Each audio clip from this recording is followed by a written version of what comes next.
மேடையில் இருக்கும் சாதித்த கலைஞர்களுக்கும் பத்திரிகை மீடியா உறவுகளுக்கும் சிறப்பு வணக்கம். நான் இங்க சந்தோஷமா வாழ்த்துறதுக்கு தான் வந்தேன். Prabhakaran we used to call captain தான் கூப்பிடுவாங்க. இதுல ஒரு சின்ன ஸ்டோரி சொல்லட்டுமாடா? ஓகே, சொல்றேன் ஜாலியா. நான் வந்து சிங்கப்பூர்ல வேலை பார்த்துட்டு இருந்தேன்.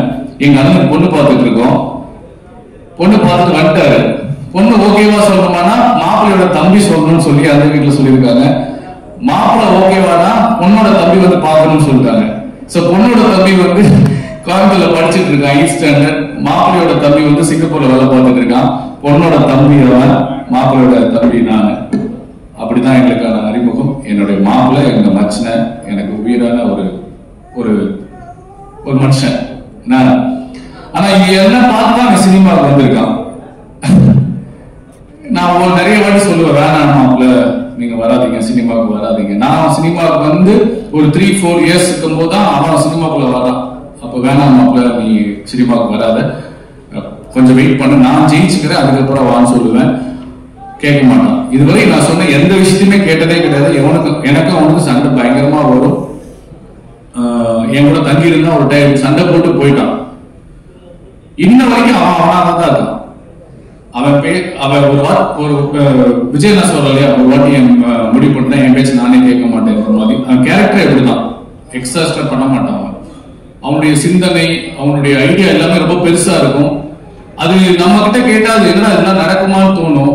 ஆனா எப்படியாவது முட்டி மோதி அதை நடக்க வைக்கிறதுக்கு முயற்சி பண்ணுவான். இன்னைக்கு சக்சஸ் பண்ணிருக்கான். ஒரே ஒரு வாட்டி நீங்க கை தட்டினீங்கன்னா எனக்காக அவனுக்கு இன்னைக்கே லைஃப் நல்லா இருக்கும்னு கடவுளை நான் வேண்டிக்கிறேன். இன்னொன்னு, இன்னைக்கு பிரபாகரன் வந்து இந்த ஒரு சக்சஸ்ல இருக்கான்னா அதுக்கு முக்கியமான காரணம் எங்க மாமா சந்திரன். இங்க இருக்காரா? எங்க மாமா கொஞ்சம் மேடைக்கு வர முடியுமா? இருக்காரா? இங்க இல்ல. மாமா வாங்க. இல்ல வாங்க. நீங்க ஒரு நிமிஷம் எனக்காக வாங்க. தயவு செஞ்சு ஒரே நிமிஷம் எனக்காக வாங்க. ஏன்னா நான் வந்து அவருக்கு பிள்ளையா போறதுன்னு ஆசைப்பட்டிருக்கேன். இவனுக்கு என்ன வேணுமோ செஞ்சு கொடுத்துட்டே இருப்பாரு. இவருக்கும் அவருக்கு மாமா மேல வாங்கணும். தயவு செஞ்சு ஒரு வாட்டி வாங்க. ஏன்னா எந்த ஒரு பிள்ளையும் தகப்பன் இல்லாம இல்ல, தாய் தகப்பன் இல்லாம இல்ல. அவ்வளவு ஃபெயிலியர் பார்த்திருக்கான். நிறைய பேர் ஏமாத்திருக்காங்க பிரபா. இது வரைக்கும் நான் பிரபாக்காக எங்கேயுமே பேசினது கிடையாது. இன்னைக்கு நான் பேசுறேன்னா நான் நல்ல மச்சனாவும் இருக்க, மாமனாவும் இருக்க மாட்டேன், ஒரு ஃப்ரெண்டாவும் இருக்க முடியாது. சோ இவரை வந்து நீங்க கை தட்டி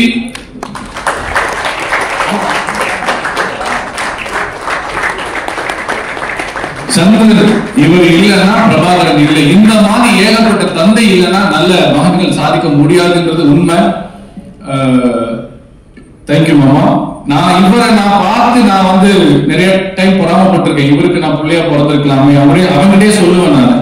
ஏன்னா அந்த அளவுக்கு தன் பிள்ளையோட கனவுகளுக்கும் தன் பிள்ளையோட ஆசைகளுக்கும் திட்டினா கூட திட்டி சண்டை போட்டுருவாரு, அதுக்கப்புறம் பணம் போட்டு விட்டுருவாரு. இது வரைக்கும் இவன் இழந்த பணம் எனக்கு தெரிஞ்சு 3-4 கோடி இருக்கும். இந்த 15 வருஷத்துல சினிமாவுக்காக இழந்த பணம் 3-4 கோடி இருக்கும். அதுக்கு பின்னாடி நிறைய இழந்து சொன்னாங்க.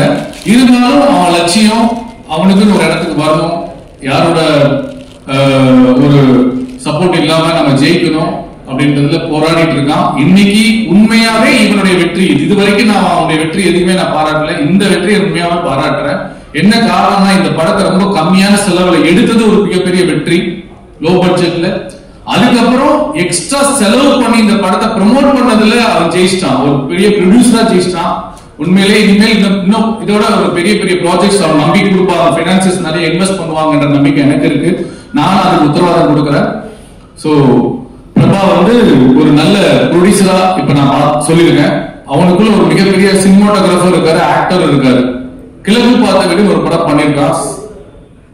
சான்ஸே இல்லை அந்த படம் நீங்க என்னைக்காவது ஒரு நாள் ரிலீஸ் ஆச்சுன்னா தெரியும், அந்த அளவுக்கு அவன் பெர்ஃபார்மன்ஸ் இருக்கும். அண்ட்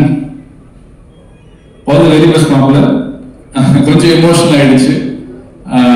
இந்த படத்தை ஒர்க் பண்ண டைரக்டர் சார், நம்ம கூடிய சீக்கிரம் உங்களுக்கு அட்வான்ஸ் தரேன் சார். இன்வெஸ்டர் பார்த்துட்டு இருக்கேன்.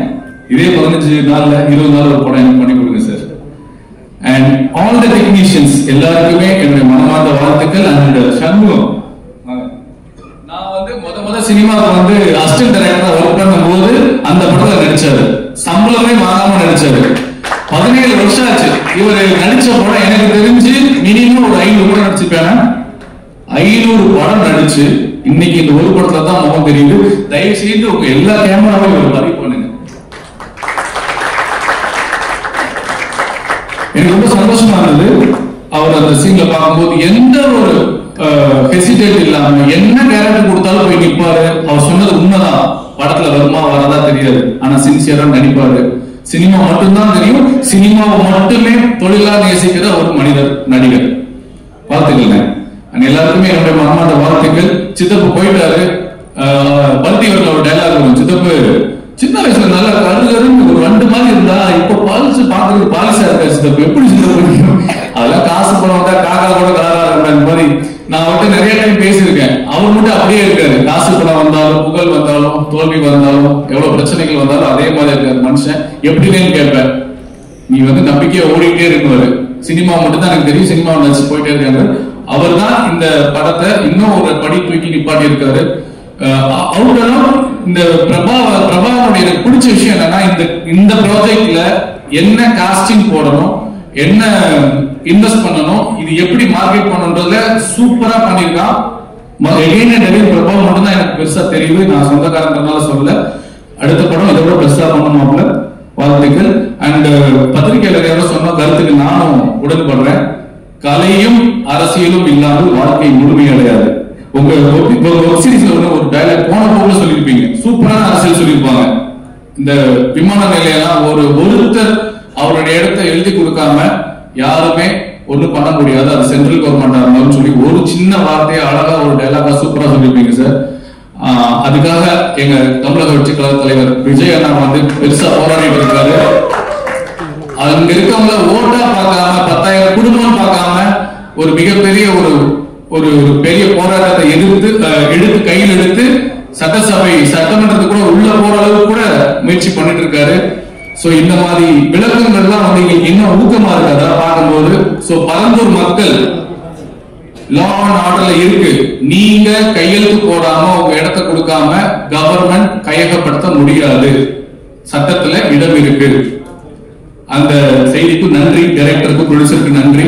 அண்ட் போன வாட்டி பிரஸ் மீட்ல வந்து ஒரு பத்திரிகையாளர் என்ன அரசியல் பேசாதீங்க அப்படின்னு சொன்னாரு. எனக்கு டக்குன்னு ஸ்ட்ரக் ஆயிட்டேன். அது பதில் சொல்ல முடியல.